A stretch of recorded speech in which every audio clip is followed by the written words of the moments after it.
Привет, друзья! Меня зовут Дмитрий Волков, и вы попали на очередное видео с моего канала, посвященного дизайну и работе дизайнеров в продукте и команде. Тема сегодняшнего видео связана со сторипоинтами и попыткой разобраться, зачем они нужны дизайнеру, разработчику и другим членам команды. Для неискушенных поясню понятие сторипоинтов. Сторипоинты – это условная единица, которая позволяет спрогнозировать объем трудозатрат на выполнение конкретного задания и придать вес задаче в бэклоге. В оценку задачи в StoryPoints следует закладывать следующие факторы: объем работ или техническую сложность, возможные риски и неопределенность в требованиях. Разбираясь с темой оценки трудозатрат, сложности работ и временных затрат, я понял, что их придумал лукавый. Так и представляю, сидит он в своем аду и думает, как же мне еще подкинуть проблем этим божьим созданиям? А что если я предложу им оценивать задачи не в конкретных величинах, а в абстрактных?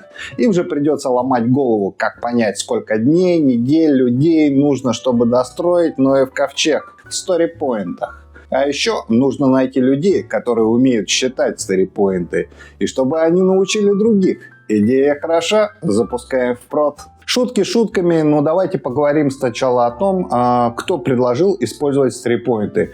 Как скажут некоторые поклонники негибких методологий, для него приготовлен отдельный котел в аду. Сторипоинты придумал Рон Джефферс, году эдак в 2001. Точных дат нет. А затем их популяризировал Майкл Кон в своей книге «Agile. Оценка и планирование проектов». А теперь вишенка на торте.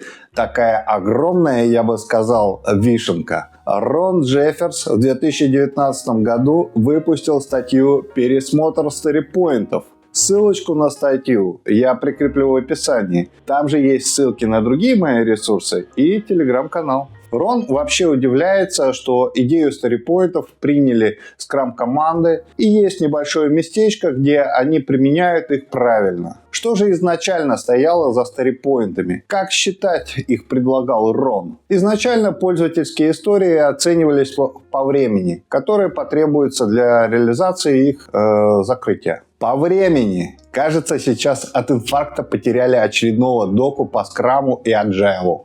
Такую оценку они называли идеальным днем. Они умножали идеальные дни на коэффициент загрузки, чтобы преобразовать в фактическое время реализации. Коэффициент загрузки, как правило, составлял около 3 дней. 3 реальных дня, чтобы выполнить работу идеального дня. Они говорили об этих оценках в днях, обычно выпуская идеал. В результате заинтересованные стороны часто были сбиты с толку. Вот тут возникала коллизия. Вы тратите 3 дня на дневную работу. Хорошо, тогда почему мы наоборот не можем сделать работу за 3 недели вместо 50 дней? Подумайте над этим сами, а мы идем дальше. Изначально, как говорил Рон, идеальные дни назывались очками. Если история оценивалась 3 очками, то на ее завершение уйдет около 9 дней. И команда Рона на самом деле использовали очки только для того, чтобы решить, сколько работы взять в итерацию. Так что если в команде говорили, что это около 20 очков, никто особо не возражал. Коллега Саймон в письме Рону задал вопрос о том, сожалеет ли он об изобретении сторипоинтов или сожалеет о неправильном использовании сторипоинтов, когда относительные величины не понимаются должным образом. Рон ответил на это, что осуждает неправильное использование сторипоинтов, что использовать их для предсказания того, когда мы закончим, в лучшем случае слабая идея. Что отслеживание того, как фактические данные сравниваются с оценками, в лучшем случае расточительно. Что сравнение команд по качеству оценок или скорости вредно. Ого, создатель сторипоинтов явно расстроен, как их применяют. В статье Рона есть подробное разъяснение по каждому из ответов на письмо. А вот ребятам, продвигающим методологии Agile, наверное, стоит почитать. Учиться по учебникам 20-летней давности хорошо, но иногда можно посмотреть что-то посвежее. После прочтения данной статьи уже не хочется отправлять Рона в котел, а хочется петь ему дифирамбы. А что в России думают про старипоинты? В русском сегменте интернета очень много статей на тему старипоинтов, но все они сводятся к одним выводам. Берем за эталон маленькую выполненную задачу и считаем, что это один старипоинт. Относительно нее оцениваем другие задачи, используем числа Фибоначчи и все. Вроде все просто. Я специально упростил рассказ, чтобы не пересказывать десятки статей об этом. Вы их сами можете найти, почитать, набрав в поисковой системе запрос старипоинты и это.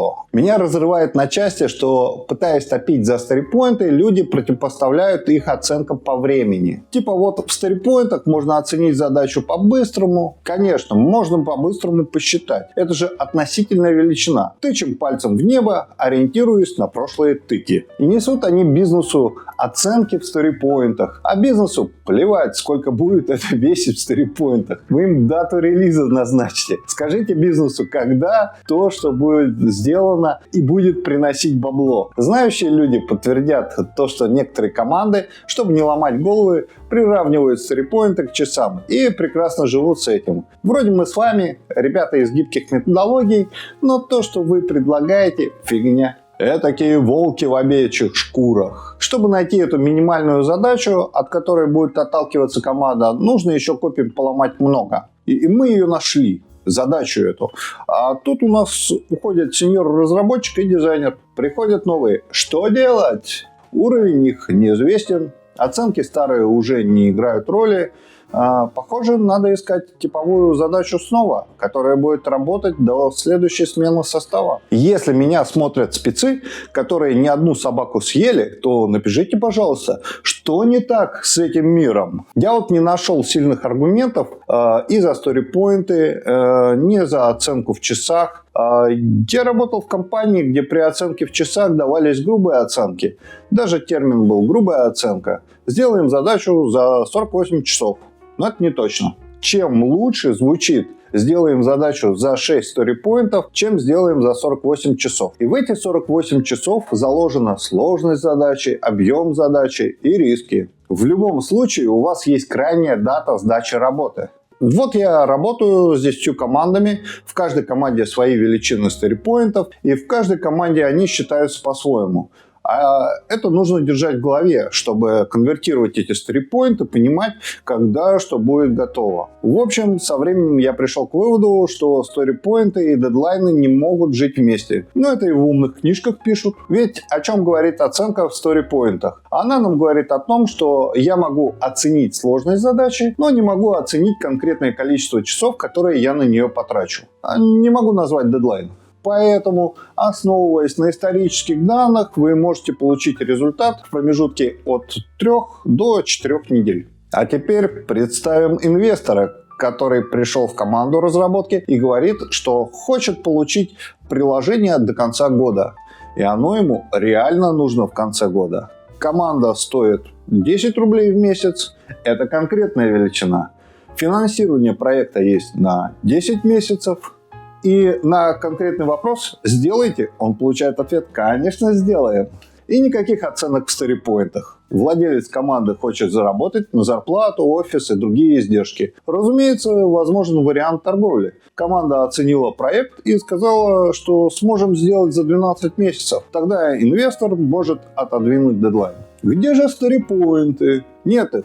И инвестору не интересны они. Хорошо, допустим, крупная компания начинает новый проект, делает новое приложение, набирает команду за конкретные деньги. И в случае, если компания закладывает бесконечное финансирование на бесконечное количество лет, то старипоинты можно применить. Нет дедлайна, финансирование бесконечно. Верите, что бывают такие компании? Но, конечно, контракт на 12 месяцев в первом случае заключен, и абсолютно без разницы, в майках или попугаях оценивается задача в команде разработки. В любом случае результат будут ожидать спустя 12 месяцев после начала работ. Я могу привести пример идеального проекта для оценки в старипоинтах. У него плавающие сроки сдачи, бесконечное финансирование и присутствуют разные риски.